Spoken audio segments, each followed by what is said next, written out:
여러분, 한 가지 무서운 장면을 상상해 보십시오. 혼자서 방을 정리하다가 발을 헛디뎌 쓰러졌는데 일어날 수가 없습니다. 팔에, 다리에 심한 통증이 몰려오고 움직이려고 하면 더 아픕니다. 혹시 뼈가 부러진 걸까요? 그 순간 누구도 도와줄 수 없는 상황이라면 여러분은 과연 어떻게 하시겠습니까? 놀랍게도 이런 일은 어르신들에게 하루에도 수십 건씩 일어납니다. 제가 병원에서 수많은 어르신을 진료해 오면서 가장 안타까웠던 순간은 골절이 의심되었을 때 적절하게만 대처했더라면 수술 없이도 회복할 수 있었던 분들이 심각한 후유증을 겪는 모습을 볼 때였습니다. 골절은 갑자기 찾아옵니다. 넘어지는 그 한순간. 하지만 더 위험한 건 그 다음 행동입니다. 안녕하십니까?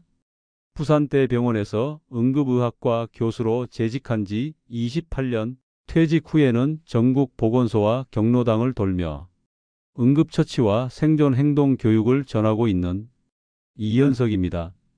오늘은 여러분께 넘어지거나 부딪힌 후 뼈가 부러졌을 수 있는 응급 상황에서 절대 하지 말아야 할 행동, 그리고 그 순간 꼭 해야 할 올바른 대처법을 알려드리겠습니다. 이 영상을 끝까지 보신다면 당신과 당신의 가족이 겪을 수 있는 골절 사고의 후유증을 막고 더 빠른 회복으로 이어지는 방법을 알게 되실 겁니다. 오늘은 제가 수많은 환자를 진료하며 쌓아온 실제 사례들과 정형외과 전문 지식을 바탕으로 골절이 의심되는 순간 혼자 있을 때 반드시 해야 할 대처법을 7단계로 정리해 알려드리겠습니다.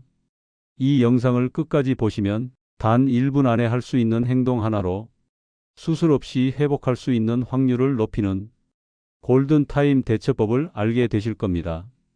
이 방법은 병원에서도 자세히 알려드리지 않는 내용입니다.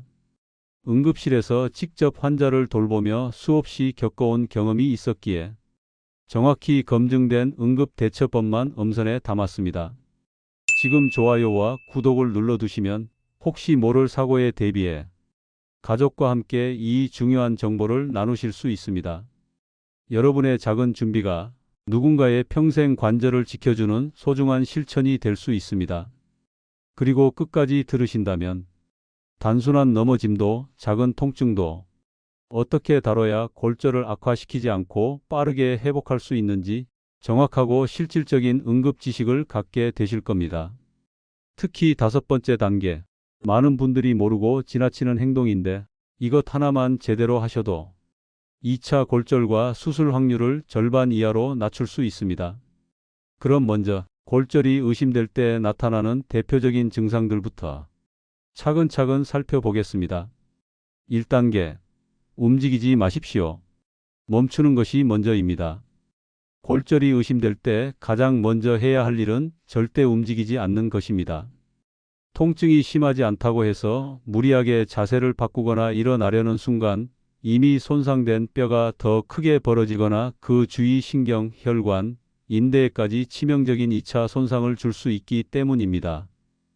강화도에 사시는 72세 김영신 어르신의 사례가 대표적입니다. 텃밭에서 일하시다 넘어져 손목을 다치셨지만 삐끗했나 보다 생각하며 반대 손으로 팔을 당기며 직접 뼈를 맞춰보려 하셨습니다. 하지만 이 행동이 뼈에 추가 손상을 주어 결국 수술까지 이어졌습니다.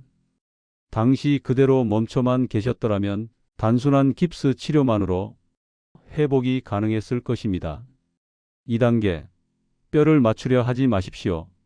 골절이 의심될 때 많은 분들이 내가 한번 맞춰볼까라는 생각을 하십니다. 그러나 이는 매우 위험한 행동입니다. 뼈는 단독으로 존재하지 않습니다. 그 주변에는 수많은 혈관, 신경, 근육들이 얽혀 있기 때문에 억지로 뼈를 당기거나 펴려는 행동은 영구적인 신경 손상, 내부 출혈, 그리고 감염의 위험까지 동반할 수 있습니다. 실제로 환자분들 중 일부는 딱 소리가 나야 맞춰진다고 믿고 손을 꺾거나 다리를 억지로 펴시는 경우도 있습니다. 하지만 골절의 정확한 위치와 손상 정도는 병원에서 엑스레이, CT, MRI 등의 검사를 통해 확인해야 하며 있는 그대로 고정하고 절대 손대지 않는 것이 생명을 지키는 최선의 선택입니다. 3단계. 간이 고정만으로도 생명을 지킬 수 있습니다. 응급 상황에서 전문적인 기구가 없다면 간단한 고정만으로도 충분히 큰 도움을 줄 수 있습니다. 예를 들어 손가락 골절이 의심될 때는 다친 손가락과 그 옆에 멀쩡한 손가락을 종이 테이프로 살짝 묶어주는 것만으로도 움직임을 제한하고 통증을 줄일 수 있습니다. 이때 주의할 점은 절대로 고무줄이나 강한 테이프를 사용해서는 안 된다는 것입니다. 혈류를 압박해 손가락 끝으로 가는 혈액을 차단하고 오히려 더 큰 손상을 유발할 수 있습니다. 팔이 다쳤을 경우엔 팔을 몸통에 붙이고 반대 손으로 감싸는 것만으로도 충분한 고정 효과를 줄 수 있습니다. 이런 간단한 처치가 향후 회복 속도와 통증 정도에 큰 차이를 만듭니다. 4단계. 하체 골절은 절대 서지 마세요. 즉시 119에 연락하십시오. 하체, 즉 다리나 골반 부위에 골절이 발생했을 때는 절대로 땅을 디디려 해서는 안 됩니다. 하체는 우리 몸의 체중을 지탱하는 부위이기 때문에 뼈가 이미 부러진 상태에서 서거나 걸으려고 하면 골절 부위가 더 벌어지고 인접한 뼈까지 2차로 손상될 수 있습니다. 광명에 거주하시는 78세 정희연 할머니는 화장실에서 넘어지셨는데 처음에는 그냥 멍이 든 것 같다며 직접 일어나 보려고 하셨다가 대퇴골 경부에 추가 골절이 생겼고 결국 전신 마취 수술을 받으셔야 했습니다. 이처럼 다리가 골절된 것으로 의심되면 무리하지 말고 즉시 119에 전화하셔서 다리 골절이 의심된다고 명확하게 말씀해 주시고 정확한 주소와 현관문 위치까지 안내하시는 것이 좋습니다. 5단계. 구급대원을 위해 문을 열어두세요. 생존율 20%가 올라갑니다. 많은 분들이 이 부분을 놓치시지만 골절 응급대처에서 현관문을 열어두는 것은 생존율을 20%나 높이는 매우 중요한 행동입니다.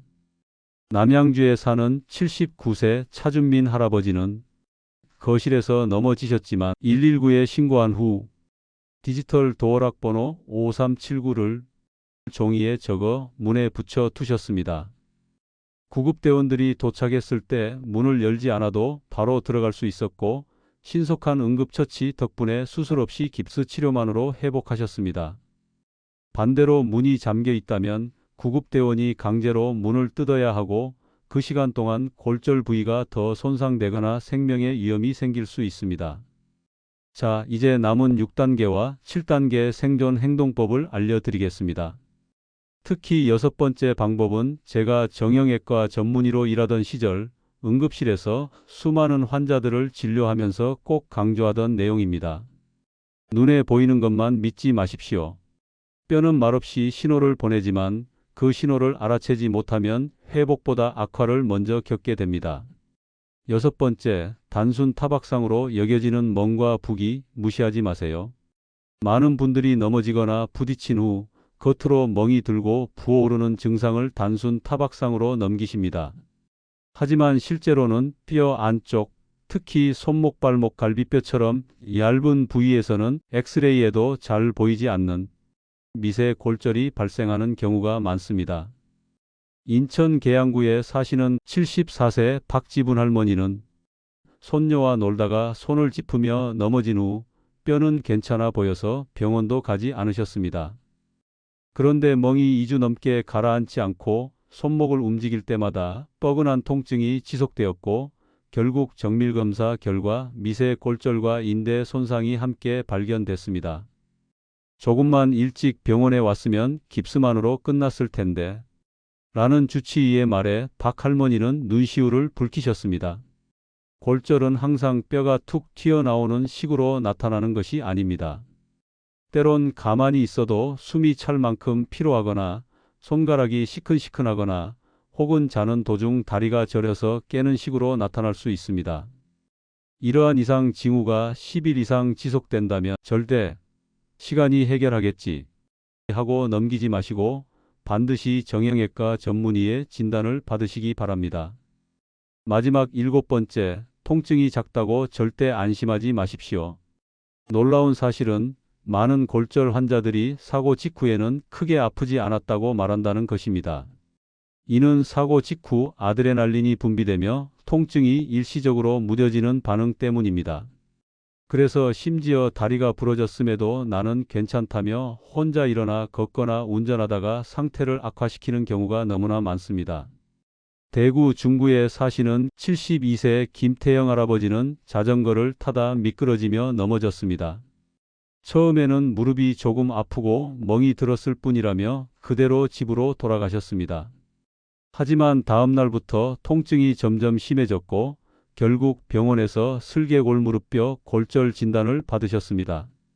그날 저녁에만 병원에 갔어도 수술은 피할 수 있었는데 김 할아버지는 수술 후 3개월 동안 재활 치료를 받으셨고 여전히 계단을 오르실 때 무릎이 욱신거린다고 하십니다. 여러분, 골절은 사고의 크기보다 회복의 시점이 중요합니다. 처음 몇 시간의 대처가 회복 기간 전체를 결정합니다. 혹시 지금 몸 어딘가에 불편한 통증이 있다면 그것이 당신의 몸이 보내는 마지막 경고일 수 있습니다. 절대 무시하지 마시고 혹시 골절이 아닐까? 라는 의심만으로도 병원 문을 두드려 보시기 바랍니다. 지금 이 영상을 보시는 여러분, 혹시 과거에 비슷한 경험이 있었는데 그때 제대로 대처하지 못한 기억이 있으셨다면 이제는 제대로 알았습니다라는 댓글을 남겨주세요. 여러분의 경험이 누군가에게는 소중한 교훈이 될 수 있습니다. 이 영상이 마음에 드셨다면 좋아요, 구독, 알림 설정까지 꼭 부탁드립니다. 여러분과 여러분의 가족이 건강하게 지낼 수 있도록 앞으로도 믿을 수 있는 의학 정보를 전해드리겠습니다. 여러분, 골절은 단순히 뼈가 부러지는 사고 그 이상입니다. 특히 혼자 계시는 어르신들에게는 골절이 일상생활의 붕괴와 직결될 수 있습니다. 오늘은 제가 진료 현장에서 수없이 마주한 사례를 바탕으로 혼자 있는 어르신도 스스로를 지킬 수 있는 4가지 생존 준비 습관을 알려드리겠습니다. 첫째, 현관문은 미리 열 수 있도록 준비하세요. 골절이 의심될 때 가장 먼저 해야 할 일 중 하나는 119에 신고한 뒤 구조대원이 들어올 수 있도록 문을 열어두는 것입니다. 하지만 현실은 쉽지 않습니다. 다리가 부러졌거나 팔을 움직일 수 없다면 현관문까지 이동하는 것 자체가 생명을 위협할 수 있는 무리한 행동이 됩니다. 서울 동작구에 사시는 76세 최영희 할머니는 이를 대비해 디지털 도어락 비밀번호를 적은 종이를 현관문 안쪽에 항상 붙여 두셨습니다. 응급시 도어락 번호 1432 구조대원만 보세요 라는 문구도 함께 적어 두셨죠. 어느 날 할머니가 거실에서 넘어지셨고 이웃이 소리를 듣고 119에 신고해 구급대원이 도착했을 때 그 종이 덕분에 빠르게 진입해 응급처치를 할 수 있었습니다. 이 한 장의 메모가 생사를 가른 셈입니다. 둘째, 휴대폰 단축번호와 음성 호출을 설정해 두세요. 골절 사고는 갑작스럽게 찾아옵니다. 손이 떨리거나 눌 힘조차 없을 수 있기 때문에 휴대폰 사용도 어려워질 수 있습니다. 울산에 사시는 82세 김혜식 할아버지는 휴대폰 단축 다이얼에 119 아들 그리고 요양보호사 번호를 순서대로 저장해 두셨고 야 119에 전화해줘라고 음성 명령을 등록해 두셨습니다. 실제로 안방에서 넘어졌을 때 손으로 터치하지 못했지만 음성 명령으로 도움을 요청해 빠른 이송이 가능했습니다. 스마트폰 사용이 어렵다면 유선 전화기에 단축 버튼을 설정해 두는 것도 매우 효과적입니다. 셋째, 약통과 응급카드를 눈에 잘 띄는 곳에 두세요. 이제는 집에 하나쯤 골절 응급대처 키트를 준비해 두시는 걸 추천드립니다. 이 키트에는 다음과 같은 것들이 들어가야 합니다. 아스피린 심장마비 대비용도 함께 겸용, 손가락 고정용 종이 테이프, 작은 붕대나 압박용 천, 볼펜으로 적은 보호자 연락처와 약 복용 정보. 이 모든 것을 한 봉투에 담아 냉장고 옆이나 안방 서랍 첫 칸에 보관하세요. 골절 응급 키트라는 이름을 써 붙여두시면 누구나 쉽게 찾을 수 있습니다. 가족들이 방문할 때 함께 키트를 열어보고 설명하는 시간도 가져보시기 바랍니다. 골절과 함께 출혈이 동반되거나 혈압이 급격히 떨어지는 상황도 있습니다. 이럴 때 구급대원이 환자의 기저질환, 복용 중인 약, 알레르기 정보를 빠르게 확인해야 치료의 우선순위를 결정할 수 있습니다. 대구 북구에 거주하시는 76세 박임자 할머니는 냉장고 문에 빨간 자석 봉투를 붙여두셨고 그 안에 비상약통과 함께 뇌졸중 골절 시 응급처치 순서와 보호자 연락처, 그리고 자신이 복용 중인 혈압약, 골다공증 치료제, 당뇨약 리스트를 메모해 두었습니다. 이 작은 봉투 하나가 할머니의 회복을 2주 앞당겼다고 담당이가 직접 말씀해 주셨습니다. 넷째, 집안 곳곳에 골절 시 행동법 카드를 붙여두세요. 욕실, 주방, 안방, 거실. 어르신들이 주로 머무는 곳마다 작은 카드로 넘어졌을 때 이렇게 하세요 라는 행동 가이드를 붙여두는 것만으로도 당황을 줄이고 생존 확률을 높일 수 있습니다. 1. 움직이지 마세요. 2. 다친 부위를 고정하세요. 3. 119에 전화하세요. 4. 문을 열거나 비밀번호를 남겨주세요.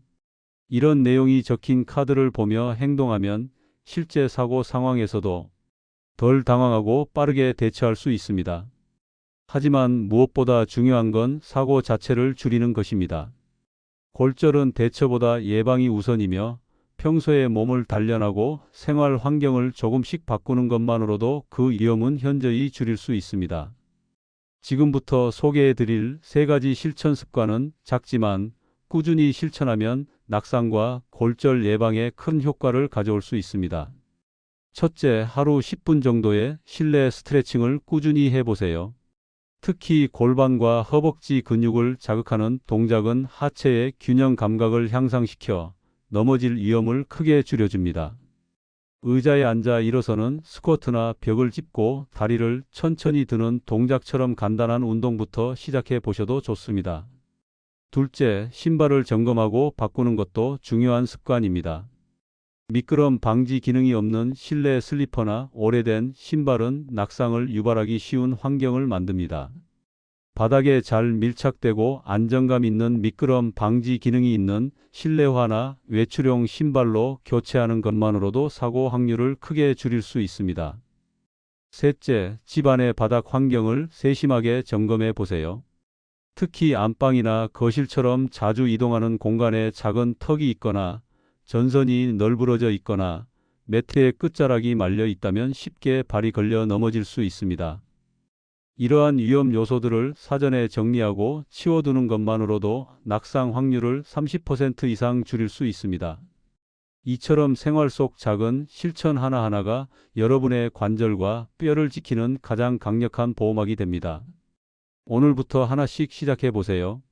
다음 영상에서는 집안에서 낙상을 줄이는 구조 변화 5가지를 주제로 알려드리겠습니다.